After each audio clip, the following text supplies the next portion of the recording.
സാന്ത്വനത്തിലേക്ക് എല്ലാ പ്രേക്ഷകരെയും സ്നേഹപൂർവ്വം സ്വാഗതം ചെയ്യുകയാണ്. നമ്മുടെ പ്രിയങ്കനായ ഡോക്ടർ ടി എസ് അലിം ഫൈസി നമ്മോടൊപ്പം ചേരുന്നു.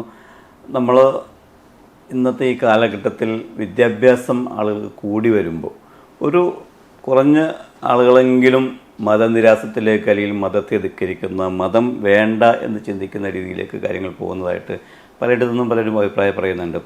പുതിയ സോഷ്യൽ മീഡിയകളിലൊക്കെ അത്തരം ചർച്ചകൾ നടക്കുന്നുണ്ട്. അപ്പോൾ മതത്തിൽ നിന്ന് പുറത്തു പോകുന്ന അഭ്യസ്തവിദ്യരായ ആളുകളുടെ എണ്ണം ഇങ്ങനെ വർദ്ധിക്കുന്ന സാഹചര്യത്തിൽ ശരിക്കും ഇത്തരം ആളുകൾ മതത്തോട് താല്പര്യമില്ലാതാകാൻ എന്തെങ്കിലും ഒരു കാരണമുണ്ടാവില്ല. ഏതൊരു വിഷയത്തിനും പിന്നിൽ ഒരു കാരണമുണ്ടാവും. എന്തായിരിക്കാം ഇങ്ങനെ ഒരു ചിന്ത വരാൻ കാരണം? ബിസ്മില്ലാഹിർ റഹ്മാനിർ റഹീം. മുഹമ്മദ് നബി സല്ലല്ലാഹു അലൈഹി വസല്ലം തങ്ങൾ പ്രബോധനം ചെയ്ത പരിശുദ്ധമായ ദീനുൽ ഇസ്ലാമിന് ചില പ്രധാനപ്പെട്ട അടിസ്ഥാനങ്ങളുണ്ട്. ആദം നബി അലൈഹിസ്സലാം മുതലുള്ള എല്ലാ അമ്പിയാക്കളുടെയും ദീൻ ഒന്ന് തന്നെയാണ്, ഇസ്ലാം ദീനാണ്. എന്നാൽ ശരീഅത്തിലാണ് വ്യത്യാസം ഉണ്ടായിട്ടുള്ളത്. ഈ ദീൻ എന്തായിരുന്നു എന്ന് ചോദിച്ചാൽ തൗഹീദിലേക്കും റിസാലത്തിലേക്കും ആളുകളെ ക്ഷണിക്കലായിരുന്നു. റിസാലത്ത് എന്ന് പറയുന്നത് തൗഹീദിനെ മനസ്സിലാക്കാനുള്ള വഴിയാണ്. അതിലൂടെ അല്ലാതെ തൗഹീദ് മനസ്സിലാക്കാൻ കഴിയില്ല. പുണ്യ നബി സല്ലല്ലാഹു അലൈഹി വസല്ലം തങ്ങൾ പ്രബോധനം ചെയ്ത ഇസ്ലാമിനെ നമ്മൾ പഠിക്കുമ്പോൾ അതിലെ വിശ്വാസത്തിൻ്റെ ഏറ്റവും പ്രധാനപ്പെട്ട ഒരു അടിസ്ഥാനം മുഹമ്മദ് നബിയോടുള്ള താല്പര്യമാണ്. അപ്പോൾ ഇസ്ലാമിലേക്ക് ആദ്യം കടന്നു വന്ന ആളുകളൊക്കെ പരിശോധിച്ചാൽ അബൂബക്കർ സിദ്ദീഖ് റളിയല്ലാഹു അൻഹു ഖുർആൻ മനസ്സിലായിട്ട് വന്നതല്ല, അള്ളാഹുവിനെ മനസ്സിലായിട്ട് വന്നതല്ല, മുഹമ്മദ് നബിയെ മനസ്സിലായിട്ട് വന്ന് പിന്നെ അള്ളാഹുവിനെയും ഖുർആനിനെയും ഒക്കെ മനസ്സിലായതാണ്. സ്ത്രീകളുടെ കൂട്ടത്തിൽ നിന്ന് ആദ്യമായി വന്ന ആൾ ഖദീജ ബീവി റളിയല്ലാഹു അൻഹയാണ്. ഖദീജ ബീവിയും ഇതുപോലെ അള്ളാഹുവിനെ മനസ്സിലായിട്ട് വന്നതല്ല, ഖുർആൻ മനസ്സിലായിട്ട് വന്നതല്ല, നിസ്കാരത്തിൻ്റെ ഫളായിലുകൾ ഉൾക്കൊണ്ട് വന്നതല്ല. അന്ന് നിസ്കാരം നിർബന്ധമായിട്ടില്ല. ഖദീജ ബീവി വഫാത്താവുന്നത് വരെയും നിസ്കാരം നിർബന്ധമായിട്ടില്ല. പിന്നെ എന്തുകൊണ്ട് വന്നു? മുഹമ്മദ് നബി സല്ലല്ലാഹു അലൈഹി വസല്ലം റസൂലാണ് എന്ന് ബോധ്യപ്പെട്ടതിനാൽ വന്നിട്ടുള്ളതാണ്. ഇങ്ങനെ ആദ്യ കാലഘട്ടങ്ങളിൽ ഇസ്ലാമിലേക്ക് വന്ന എല്ലാ ആളുകളെയും പരിശോധിച്ചാൽ ഈ അടിസ്ഥാനത്തെ നമുക്ക് ഉൾക്കൊള്ളാൻ വേണ്ടി കഴിയും. ഇത് പരിശുദ്ധമായ ദീനുൽ ഇസ്ലാം മുന്നോട്ട് വെക്കുന്ന ഈമാനിൻ്റെ ഏറ്റവും പ്രധാനപ്പെട്ട അടിസ്ഥാന ഘടകമാണ്. ഇത് എത്രത്തോളം നമുക്ക് ഉൾക്കൊള്ളാൻ കഴിഞ്ഞിട്ടുണ്ട് എന്നതാണ് ഈമാനിൽ എത്രത്തോളം നമ്മൾ നിൽക്കുന്നുണ്ട് എന്നതിൻ്റെ അടിസ്ഥാനം. ദൗർഭാഗ്യവശാൽ ഈ ഉമ്മത്തിൽ ഇന്ന് പുണ്യ നബി സല്ലല്ലാഹു അലൈഹി വസല്ലം തങ്ങളെക്കുറിച്ചുള്ള തർക്കങ്ങൾ വളരെ കൂടി വരികയാണ്. എല്ലാവരും അംഗീകരിച്ചിരുന്ന സഹീഹുൽ ബുഖാരിയുടെ ഹദീസുകളിൽ വരെ 230 ഹദീസുകൾ തള്ളേണ്ടതാണ് എന്ന് വരെ വാദിക്കുന്ന ആളുകൾ വന്നുകൊണ്ടിരിക്കുന്നു. ഇതെല്ലാം സൂചിപ്പിക്കുന്നത് നബി സല്ലല്ലാഹു അലൈഹി വസല്ലം തങ്ങളുടെ സമീപനങ്ങൾ, രീതികൾ, അവിടുത്തെ വാചകങ്ങൾ ഇതിൽ താല്പര്യം കുറഞ്ഞു വരുന്നു എന്നാണ്. സ്വാഭാവികമായും നബി സല്ലല്ലാഹു അലൈഹി വസല്ലം തങ്ങളോട് താല്പര്യം കുറഞ്ഞാൽ ഈമാനിനോടുള്ള താല്പര്യം കുറയും, ദീനിൽ നിന്ന് പുറത്തു പോകാൻ കാരണമാവും. ഉദാഹരണം പരിശോധിക്കുക. മരണത്തിൻ്റെ സമയത്ത് ശക്തമായ വേദനയുണ്ട് എന്ന് നമ്മൾ വിശ്വസിക്കുന്നു. സത്യത്തിൽ മരിക്കുന്ന സമയത്ത് ബോധം ഉണ്ടാവില്ല. ബോധമില്ലെങ്കിൽ വേദന ഇല്ലാതിരിക്കുകയാണ് വേണ്ടത്. പക്ഷേ വേദനയുണ്ട്. ഇന്നലിൽ മൗത്തില സക്കറാത്ത്. തീർച്ചയായും മരണത്തിന് ശക്തമായ വേദനയുണ്ട് എന്ന് നമ്മൾ വിശ്വസിക്കുന്നു. എന്തുകൊണ്ട്?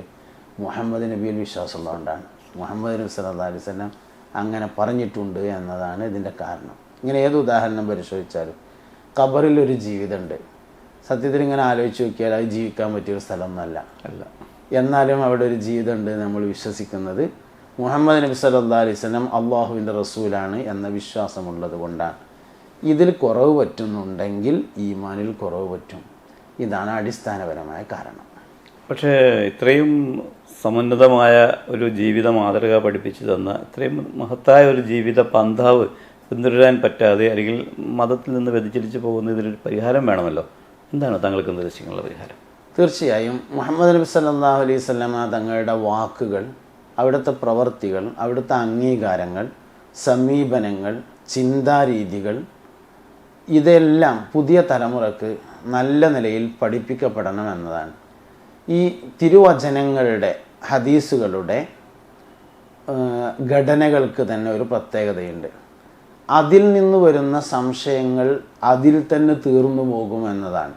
കാരണം അത് വഹയിൻ്റെ ഇൽമാണ്, അള്ളാഹുവിങ്കിൽ നിന്ന് വരുന്ന വിവരത്തിൻ്റെ അടിസ്ഥാനത്തിൽ സംസാരിക്കുന്നതാണ്. അതിനാൽ അതിൽ വരാൻ സാധ്യതയുള്ള ഏത് സംശയങ്ങളും അതന്നെ ഒന്നും കൂടി റിവൈസ് ചെയ്ത് പഠിച്ചാൽ മാറിപ്പോകുന്നതായിരിക്കും. ഇതിന് നേരത്തെ നമ്മളൊരു ഉദാഹരണം പറഞ്ഞിട്ടുണ്ടായിരുന്നു, കരിഞ്ജീരകവുമായി ബന്ധപ്പെട്ടൊരു ഉദാഹരണം. കരിഞ്ജീരകത്തിൽ ഏറ്റവും പുതിയ പഠനങ്ങൾ വന്നിട്ടുള്ളത് അമിതമായി കഴിച്ചാൽ കിഡ്നി ഫെയിലിയർ ആവുമെന്നാണ്. അപ്പോൾ ഈ പുതിയ പഠനം വന്നാൽ അപ്പോൾ ഹദീസ് തെറ്റാണ് എന്ന് മനസ്സിലാക്കുന്നതിന് പകരം നമുക്കൊരു പുതിയ വിവരം കിട്ടിയിട്ടുണ്ട്, അത് സംബന്ധിച്ച് ആ ഹദീസിൽ എന്താണുള്ളത് എന്ന് ആദ്യം പഠിക്കുകയാണ് വേണ്ടത്. അങ്ങനെ പഠിക്കുമ്പോൾ നമ്മൾ മനസ്സിലാകും ഹബ്ബത്തു സൗദായി ഷിഫാഉം മിൻകുല്ലി ദാ ഇല്ലസാം എന്ന് പറയുന്ന ഹദീസിൽ സത്യത്തിൽ കഴിക്കാൻ പറഞ്ഞിട്ടില്ല എന്നുള്ളതാണ്. ഇങ്ങനെ ഏത് ഹദീസിൽ സംശയം വന്നാലും അതേ ഹദീസ് തന്നെ ഒന്നുകൂടി പഠിച്ചാൽ സംശയങ്ങൾ തീർന്നു പോകുമെന്നതാണ്. ഇങ്ങനെ പുണ്യനബി സല്ലല്ലാഹു അലൈഹി വസല്ലം തങ്ങളുടെ എല്ലാ പ്രവർത്തനങ്ങളും സമീപനങ്ങളൊക്കെ പുതിയ കാലത്ത് നന്നായി പഠിക്കേണ്ടതാണ്. ജീവിതത്തിൽ ഒരിക്കൽ പോലും നബി സല്ലല്ലാഹു അലൈഹി വസല്ലമ പിന്നിലേക്ക് കൈകെട്ടി നിന്നിട്ടില്ലെന്നാണ്. അപ്പോൾ ഇങ്ങനെയുള്ള കാര്യങ്ങൾ പഠിക്കണം. പ്രത്യേകിച്ച് നബി സല്ലല്ലാഹു അലൈഹി വസല്ലം ഒരു പഠന വിഷയമാവണം, എങ്കിലാണ് ഈമാനിൽ നിൽക്കാൻ കഴിയുക. ശരിക്കും ഇത്തരം മതനിരാസത്തിലേക്ക് കാര്യങ്ങൾ നീങ്ങുന്നത് കുടുംബം ഏറ്റവും കൂടുതൽ ചെലവഴിക്കുന്നത് മാതാപിതാക്കളോടൊപ്പം രക്ഷിതാക്കളോടൊപ്പം എന്ന നിലക്കാണ്. ശരിക്കും അപ്പോൾ അവിടെ നിന്നാണ് അതിൻ്റെ ബാലപാഠങ്ങൾ അല്ലെങ്കിൽ നിർദ്ദേശങ്ങൾ നൽകേണ്ടതെന്ന് തോന്നുന്നു. എന്താണ് മാതാപിതാക്കൾക്ക് നൽകാൻ നിർദ്ദേശങ്ങൾ? തീർച്ചയായും മാതാപിതാക്കൾക്ക് ഈ വിഷയത്തിൽ നല്ല റോളുണ്ട്. അത് നമ്മളെ കുട്ടികളെ നന്നായി പഠിപ്പിക്കണമെന്ന് ആഗ്രഹിക്കുന്നു. ഏറ്റവും പ്രധാനപ്പെട്ട പഠനം എന്ന് പറഞ്ഞത് ജീവിക്കാനുള്ള പഠനമാണ്. നമ്മൾ ജീവിക്കാൻ വേണ്ടിയിട്ട് തന്നെയാണ് പഠിപ്പിക്കുന്നത്. പക്ഷേ ഒരു ഇസ്ലാമിക കാഴ്ചപ്പാടിൽ പഠനം എന്ന് പറയുമ്പോൾ മുസ്ലിമായി ജീവിക്കാൻ ആവശ്യമായ പഠനത്തെയാണ് നമ്മൾ പ്രൊമോട്ട് ചെയ്യുന്നത്. ജീവിക്കാനുള്ള പഠനമുണ്ട്, മുസ്ലിമായി ജീവിക്കാൻ ആവശ്യമായ പഠനമുണ്ട്. ജീവിക്കണം, അന്തസ്സോടെ അഭിമാനത്തോടുകൂടെ എല്ലാവരുടെയും ഇടയിൽ ജീവിക്കണം, അത് മുസ്ലിമായി ജീവിക്കണം. അപ്പോൾ ഇതിനുള്ള പഠനങ്ങൾ നൽകപ്പെടണമെങ്കിൽ മനുഷ്യൻ്റെ ഭൗതിക തലം വളർന്നു വരുന്നതിനനുസരിച്ച് ആത്മീയ തലം വളരണം. ഭൗതിക തലം എന്ന് ഉദ്ദേശിച്ചത് ബുദ്ധിപരമായ തലം. ഒരാൾ പഠിച്ച് ഉയരത്തിലേക്ക് പോകുന്നു, അതവൻ്റെ ഒരു ഭൗതിക തലമാണ്. ഈ ഭൗതിക തലം വളരുന്നതിനനുസരിച്ച് അവൻ്റെ ആത്മീയ വിദ്യാഭ്യാസ രീതിയും വളർന്നു വരണം. നിലവിൽ 12 വയസ്സ് ആകുമ്പോഴേക്ക് 5ാം ക്ലാസ്സിലെയും 7ാം ക്ലാസ്സിലെയും 2 സർട്ടിഫിക്കറ്റ് വാങ്ങിവെച്ച് മതപഠനം അവസാനിപ്പിച്ചിട്ടുണ്ട് എന്നത് നമ്മുടെ വലിയൊരു പ്രശ്നമാണ്. അതുകൊണ്ട് ഇന്ന് സംവിധാനങ്ങളുണ്ട്, സൗകര്യങ്ങളുണ്ട്. ഒന്നും വേണ്ട, ഒഴിവുള്ള സമയം നെറ്റ് ഉപയോഗപ്പെടുത്തിയാൽ, യൂട്യൂബ് ഉപയോഗപ്പെടുത്തിയാൽ, സോഷ്യൽ മീഡിയ ഉപയോഗപ്പെടുത്തിയാൽ ഏത് കാര്യവും സെർച്ച് ചെയ്ത് കണ്ടെത്തി ഏത് ഭാഷയിലും പഠിക്കാൻ കഴിയും. പഠിക്കണമെന്നൊരു ബോധം ഉണ്ടായാലേ പഠിക്കാൻ വേണ്ടി ശ്രമിക്കുള്ളൂ. അതുകൊണ്ട് ഇസ്ലാം ദീൻ പഠിച്ചാൽ അവസാനിക്കുന്നതല്ല, ബുദ്ധിയുടെ തലം വളരുന്നതിനനുസരിച്ച് കൂടുതൽ പഠിക്കാനുള്ളതാണ് എന്ന് മാതാപിതാക്കൾ ഉൾക്കൊണ്ട് ഇത് മക്കളെയും പഠിപ്പിച്ച് അങ്ങനെയാണ്. പഴയ കാലത്തൊക്കെ നമ്മളുള്ള ആളുകളെ പരിശോധിച്ച് നോക്കിയാൽ ഏത് കന്നൂട്ടാൻ പോകുന്ന ആളെ എടുത്താലും അല്ലെങ്കിൽ ഏത് കഴുങ്ങിൻ്റെ മുകളിൽ കയറുന്ന ആളെടുത്ത് പരിശോധിച്ചാലും ഒരു 4-10 പേജ് റിയാദുസ്സാലിഹീനിൽ നിന്ന് ഓതിയ ആളുകളെ പഴയ കാലത്ത് ഉണ്ടാവുള്ളൂ. അതവർ മുതിർന്നതിന് ശേഷമായിരിക്കും ഓതുക. അപ്പോൾ ഇങ്ങനെയുള്ളൊരു സമീപനം മാറിപ്പോയിട്ടുണ്ട്. അതുകൊണ്ട് കുട്ടികളെ ദീനീ പഠനത്തിന് മാതാപിതാക്കൾ പ്രചോദിപ്പിച്ചുകൊണ്ടിരിക്കണം. ഈ വിഷയത്തിൽ മതനിരാസക്കാരോടും അതോടൊപ്പം തന്നെ വലിയ പണ്ഡിത സംഘത്തോടും താങ്കളെക്കുറിച്ച് പറയുമ്പോൾ അങ്ങനെയാണ് എനിക്ക് മനസ്സിലേക്ക് വരുന്നത്. ഈ 2 മേഖലയിലുള്ള ആളുകളുമായി ബന്ധപ്പെടാറുണ്ട്. അപ്പോൾ ശരിക്കും ഇസ്ലാമിനെ കുറിച്ച് ഉണ്ടായേക്കാവുന്ന സംശയങ്ങൾ, അവരുടെ ഭാഗത്തുള്ള സംശയങ്ങളെക്കുറിച്ച് താങ്കൾക്ക് നല്ല വ്യക്തമായ ധാരണയുണ്ട്. ഇസ്ലാം ഇന്നത്തെ കാലഘട്ടത്തിൽ ഈ പണ്ഡിതന്മാർ ജനങ്ങളിലേക്ക് നൽകുന്ന മെത്തേഡും നമ്മളൊക്കെ കാണുന്നുണ്ട്. അപ്പോൾ ശരിക്കും ഇതിനിടയിൽ ഇതിനൊക്കെ ഒരു പരിഹാരമാർഗം നിർദ്ദേശിക്കാൻ എന്താ ഉള്ളത്? തീർച്ചയായും ഈ പരിശീലനം എന്നത് എല്ലാവർക്കും ആവശ്യമുള്ളതാണ്. മനുഷ്യൻ്റെ ഒരു പ്രത്യേകത തന്നെ പരിശീലനം ലഭിച്ചാലല്ലാതെ ഒരു കാര്യവും ചെയ്യാൻ കഴിയില്ല എന്നുള്ള. നമ്മുടെ മലബാറിലൊക്കെ സാധാരണ നാടന്മാരുപയോഗിക്കുന്ന ഒരു ചൊല്ലുണ്ട്, നീർക്കോലിക്കുട്ടിക്ക് നീന്താൻ പഠിപ്പിക്കണ്ടെന്ന്. അതായത് നീർക്കോലിക്കുട്ടി എന്ന് പറഞ്ഞാൽ പാമ്പിൻ്റെ വിഷമില്ലാത്ത സാധനം. ജനിക്കുമ്പോൾ തന്നെ അത് വെള്ളത്തിലാണ് ജനിക്കുന്നത്, അതുകൊണ്ട് നീന്താൻ പഠിച്ചുകൊണ്ടാണ് അത് ജനിക്കുന്നതും അങ്ങനെ. അപ്പോൾ അതിന് പ്രത്യേകം പഠിപ്പിക്കേണ്ട. ഇത് സത്യത്തിൽ നീർക്കോലിക്കുട്ടിയുടെ മാത്രം പ്രത്യേകത അല്ല, മനുഷ്യനല്ലാത്ത ഏത് ജീവിയെ വെള്ളത്തിലിട്ടാലും നീന്തും. ഒരു പല്ലി ഒരു പാത്രത്തിലെ വെള്ളത്തിൽ ചാടിയാൽ നീന്തി അത് കയറിപ്പോവും. ഇങ്ങനെ ഒരു പശുക്കുട്ടിയെ വലിയൊരു കുളത്തിൽ കൊണ്ടുപോയിട്ടാൽ അത് നീന്തിയിട്ട് കയറും. മനുഷ്യന് മാത്രം ജന്മന നീന്താൻ കഴിയില്ല, അവനത് പഠിച്ചെങ്കിലേ കഴിയുള്ളൂ. എല്ലാ ജീവികളും ജനിക്കുമ്പോൾ അവരുടേതായ ഭാഷയിൽ സംസാരിച്ചുകൊണ്ട് ജനിക്കുന്നു. അവർ മരണം വരെയും അതേ ഭാഷ തന്നെ സംസാരിക്കുന്നു. മനുഷ്യൻ എന്ന് പറയുന്നത് സംസാരിക്കുന്ന മൃഗം എന്നാണ് അവൻ്റെ നിർവചനം തന്നെ. പക്ഷേ ഈ സംസാരം അവൻ മുതിർന്നു വരുന്നതിനനുസരിച്ച് പഠിച്ചുണ്ടാക്കുന്നതാണ്.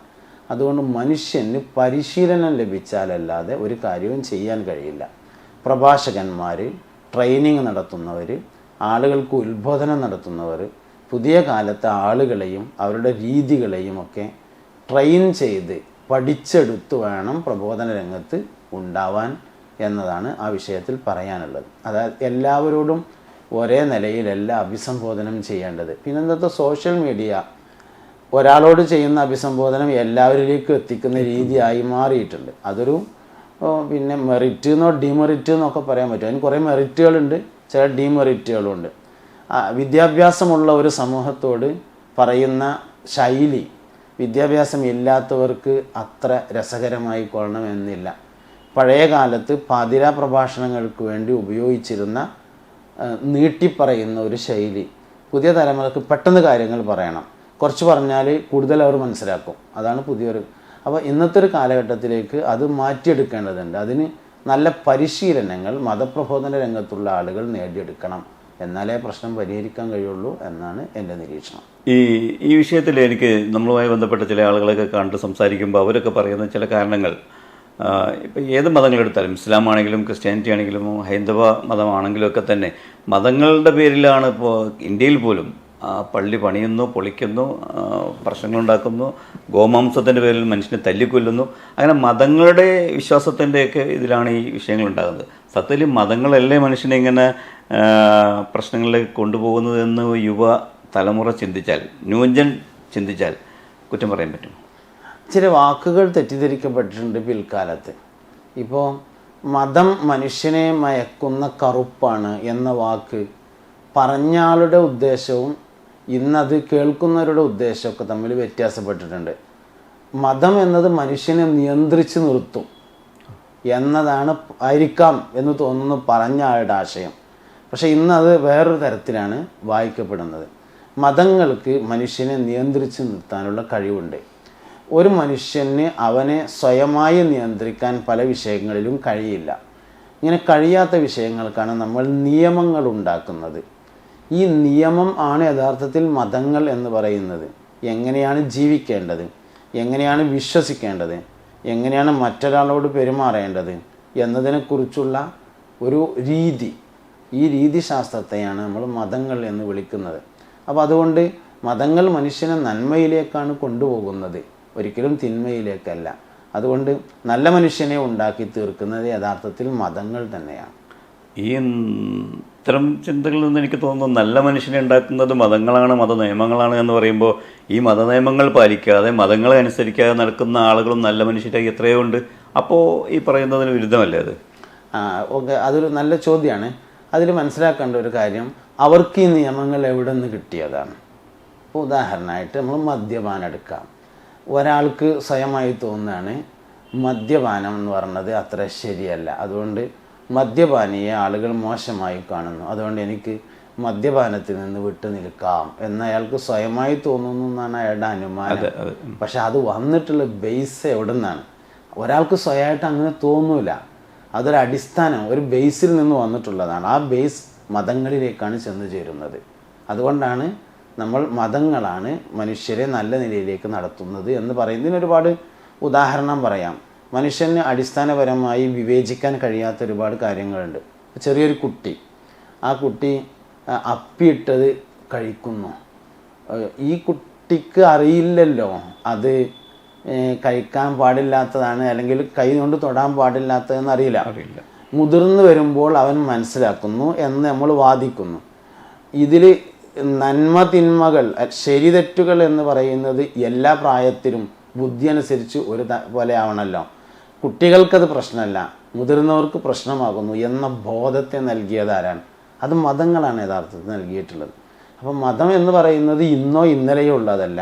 മനുഷ്യൻ എന്നുണ്ടോ അന്ന് മുതൽ അവന് ജീവിത സംഹിതയുണ്ടായിട്ടുണ്ട്. അതിനെയാണ് മതങ്ങൾ എന്ന് പറയുന്നത്. മതം ശരിയല്ല എന്ന് പറയുന്നവരും ശരിയല്ല എന്ന് പറയുന്ന ഒരു മതത്തെ അംഗീകരിച്ച് തന്നെയാണ് പോകുന്നത്. താങ്കളുടെ ഭാഗത്തെ ഖണ്ഡിക്കാൻ വേണ്ടി ചോദിക്കുകയല്ല, മതപ്രബോധകരൊന്നും വന്നിടാത്ത ആദിവാസി മേഖലകളിൽ പോലും ഈ പറയുന്ന ഒരു മനുഷ്യൻ എന്ന നിലക്കുള്ള ജീവിത രീതികൾ അവലംബിച്ച് പോകാറില്ലേ? വ്യത്യാസം ഉണ്ടാവും. അതായത് ഈ മനുഷ്യൻ എന്ന സാധനം എല്ലാ കാലത്തും ഒരുപോലെയാണ്. അവൻ്റെ ഉപകരണങ്ങളാണ് വർദ്ധിച്ചിട്ടുള്ളത്. ഈ പിന്നെ ഇപ്പോൾ പിന്നെ സിംഹം, പഴയ സിംഹവും പുതിയ സിംഹവും ഒക്കെ ഒരേപോലെ തന്നെയാണ്. ആട്, പഴയ ആടും പുതിയ ആടും ഒക്കെ ഒരേപോലെ തന്നെയാണ്. ഇങ്ങനെ വെക്കുമ്പോൾ പഴയ മനുഷ്യനും പുതിയ മനുഷ്യനൊക്കെ ഒരുപോലെ തന്നെയാണ്. അതേസമയത്ത് മനുഷ്യൻ്റെ ഉപകരണങ്ങളിൽ മാറ്റം വന്നിട്ടുണ്ട്. ഉദാഹരണം പറയുകയാണെങ്കിൽ യാത്ര, മനുഷ്യന് യാത്ര പോകണം. പഴയ കാലത്ത് പായക്കപ്പലിൽ പോയിരുന്നത് ഇന്ന് വിമാനത്തിൽ പോകുന്ന തരത്തിലേക്ക് മാറിയിട്ടുണ്ട്. മനുഷ്യൻ മാറാത്തത് കൊണ്ട് തന്നെ ആദിമ മനുഷ്യൻ്റെ നിയമങ്ങൾ അവസാന മനുഷ്യൻ വരെയും കൊണ്ടു നടക്കാൻ കഴിയുന്നതാണ്. അതിൻ്റെ പുതിയ പുതിയ വേർഷനുകളാണ് അമ്പിയാക്കൾ അവതരിപ്പിച്ചിട്ടുള്ളത്. 1,24,000 ഏറ്റവും സമ്പൂർണമായ വേർഷനിലാണ് ഇന്ന് ജീവിച്ചുകൊണ്ടിരിക്കുന്നത്. അതിനെയാണ് മുസ്ലിങ്ങൾ എന്ന് പറയുന്നത് എന്ന് മാത്രം. അപ്പം നമ്മൾ ആദിമ മനുഷ്യന്മാർ എന്നോ ആദിവാസികൾ എന്നോ പറയുന്ന അതൊക്കെ മുൻകാലത്ത് ജീവിച്ചു പോയ ചില അമ്പിയാക്കളുടെ അനുയായികൾ തന്നെയാണ്. അവർ പിന്നീട് അന്നത്തെ ശരീഅത്ത് ഇന്നും തുടർന്നു വരുന്ന അന്നത്തെ ഉപകരണങ്ങളല്ല ഇന്നുള്ളത് എന്നതുകൊണ്ട് നമ്മൾ അവരെ പ്രാകൃതന്മാരെന്നോ ആദിവാസികൾ എന്നോ പറയുന്നു എന്ന് മാത്രമേ ഉള്ളൂ. അപ്പോൾ അവർ അനുകരിച്ചു വരുന്ന നന്മയുടെ നല്ല രീതികളും ഇതേപോലെ നമ്മുടെ ഭാഷയിൽ പറഞ്ഞാൽ ഇലാഹിയായി വന്നിട്ടുള്ളത് തന്നെയാണ്. ഇപ്പോൾ പല മതങ്ങളിൽ ജീവിക്കുന്ന ആളുകളുണ്ട്, മതമില്ലാതെ ജീവിക്കുന്നവരുണ്ട്. പക്ഷെ മതമില്ലാതെ തന്നെ അങ്ങ് ജീവിച്ച് മരിച്ചു പോകാൻ ഒരാൾ തീരുമാനിച്ചാൽ ഇതിൽ കുഴപ്പമുണ്ടോ? കുഴപ്പമുണ്ട്. കാരണം എന്താ വെച്ചാൽ മനുഷ്യൻ്റെ ഏറ്റവും അടിസ്ഥാനപരമായ ഒരു കാര്യം എന്ന് പറയുന്നത് അവൻ്റെ വിശ്വാസമാണ്. വിശ്വാസം അടിസ്ഥാനവും കർമ്മം അതിൻ്റെ അനുബന്ധവുമാണ്. അടിസ്ഥാനം ശരിയല്ലാത്ത അനുബന്ധങ്ങൾ പലപ്പോഴും ഉപകാരമില്ലാതെ പോകും. അതേസമയത്ത് അനുബന്ധമില്ലാത്ത അടിസ്ഥാനങ്ങൾക്ക് പലതുകൊണ്ടും ഉപകാരം ഉണ്ടാവും. ഇസ്ലാമിൻ്റെ കാഴ്ചപ്പാടിൽ പറഞ്ഞാൽ ഈമാൻ ഇല്ലാത്ത അമലു സ്വാലിഹാത്ത് എന്ന് നമ്മൾ പറയുന്ന കാര്യങ്ങളെ കൊണ്ട് ഉപകാരമില്ല. അങ്ങനെ പറയാൻ കാരണം അതിന് അമലു സ്വാലിഹാത്ത് എന്ന് പറയില്ല എന്നുള്ളതാണ്. ഈമാൻ ഉണ്ടെങ്കിൽ മാത്രമാണ് ആ പ്രവർത്തനങ്ങളെ അമലു സ്വാലിഹാത്ത് എന്ന് പറയുന്നത്. അപ്പം അതുകൊണ്ട് നന്മയായി വിവക്ഷിക്കപ്പെടണമെങ്കിൽ തന്നെ അവൻ്റെ വിശ്വാസം കറക്റ്റായിരിക്കുക എന്നുള്ളത് പ്രധാനമാണ്. ഈ വിശ്വാസത്തെയാണ് മതങ്ങൾ മുന്നോട്ട് വെക്കുന്നത്. അതുകൊണ്ട് അങ്ങനെ ജീവിച്ചു പോകലാണ് ബുദ്ധി കൊണ്ട് ആലോചിക്കുമ്പോൾ തന്നെ ശരിയാവുന്ന രീതി. പിന്നെ ഞാൻ ഒരുപാട് കാര്യങ്ങൾ നമ്മൾ വിശദമായിട്ട് പറയുമ്പോൾ പരിശോധിക്കേണ്ടതുണ്ട്. മനുഷ്യന് ആവശ്യമായ നിയമങ്ങൾ അവൻ തന്നെ ഉണ്ടാക്കുക എന്നത് പ്രായോഗികമല്ല. അത് ഒന്നിനെയും പ്രായോഗികമല്ല. ഉദാഹരണമായിട്ട് ഒരു മോട്ടോർ ബൈക്ക്, ആ മോട്ടോർ ബൈക്കിൻ്റെ നിയമം മോട്ടോർ ബൈക്ക് അല്ല ഉണ്ടാക്കിയത്, മോട്ടോർ ബൈക്ക് ഉണ്ടാക്കിയ ആളാണ് ഉണ്ടാക്കിയിട്ടുള്ളത്. അതുകൊണ്ട് എൻ്റെ നിയമം ഞാൻ തന്നെ ഉണ്ടാക്കുക എന്നുള്ളത് ബുദ്ധിക്ക് ഉൾക്കൊള്ളാൻ കഴിയുന്നതല്ല. പിന്നെ വാദത്തിന് വേണ്ടി അങ്ങനെയൊക്കെ ഒന്ന് പറയാമെന്ന് മാത്രം. എൻ്റെ പിന്നെ നിയമം ഉണ്ടാക്കേണ്ടത് എന്നെ പടച്ചിട്ടുള്ള ആളാണ് ഉണ്ടാക്കേണ്ടത്. അതേ പ്രായോഗികമാവുള്ളൂ. കാരണം ഞാൻ എന്ന് പറയുന്നതിന് ഒരുപാട് പരിമിതികൾ ഉണ്ടായിരിക്കും. ഇത് നാച്ചുറലായിട്ട് നമ്മൾ പ്രകൃതിപരമായി ആലോചിക്കുമ്പോൾ തന്നെ ഒരു ഉപകരണത്തിൻ്റെയും നിയമം ആ ഉപകരണമല്ല ഉണ്ടാക്കിയിട്ടുള്ളത്. അപ്പോൾ ഒരു സ്വാഭാവികമായിട്ടുണ്ടാകുന്ന സംശയമുണ്ട്. മതമില്ല, മതം വേണ്ട എന്ന് പറയുന്നവരെ സംബന്ധിച്ചിടത്തോളം എന്നെ പടച്ചവനൊരു നാഥനുണ്ട് എന്നില്ലല്ലോ. ഞാനിങ്ങനെ എൻ്റെ അമ്മയുടെ ഗർഭപാത്രത്തിൽ നിന്ന് ഇങ്ങനെ ജനിച്ചു, പ്രകൃതിയുടെ നിയമം അനുസരിച്ച് ഞാൻ ജനിച്ചു എന്നൊക്കെയാണ്. അങ്ങനെ ചിന്തിക്കുമ്പോൾ പിന്നെ എനിക്ക് എൻ്റെ നിയമം ഉണ്ടാക്കാൻ പാടില്ലേ? തീർച്ചയായും. പിന്നെ വളരെ ആഴത്തിൽ നമ്മൾ സംസാരിക്കേണ്ട ഒരു കാര്യം, ഈ പ്രകൃതിക്ക്, ഈ പ്രപഞ്ചത്തിന്, നമ്മൾ ഈ കാണുന്ന വസ്തുക്കൾക്ക് ഒരു സൃഷ്ടാവ്, അതിനെ പടച്ചവനുണ്ടോ എന്നതാണ് ഇന്ന് ഒരുപാട് കാലങ്ങളായി നടന്നുകൊണ്ടിരിക്കുന്ന ഒരു ചർച്ച. ചില ആളുകൾ ഉണ്ടെന്ന് പറയും, ചില ആൾക്കാർ ഇല്ല എന്ന് പറയും. നമ്മൾ ഉണ്ട് എന്ന അഭിപ്രായക്കാരാണ്. അപ്പോൾ സ്വാഭാവികമായും എന്തുകൊണ്ട് എന്നൊരു ചോദ്യം. ഈ എന്തുകൊണ്ട് എന്ന ചോദ്യത്തിന് പറഞ്ഞിട്ടുള്ള ഉത്തരം ഉജൂദു ഹാദിഹിൽ മഖ്ലൂഖാത്ത് എന്നാണ്. ഈ പ്രപഞ്ചത്തിലെ വസ്തുക്കളുടെ ഉണ്ടാകൽ തന്നെയാണ് ഉണ്ടാക്കിയവൻ ഉണ്ട് എന്നതിൻ്റെ തെളിവ്.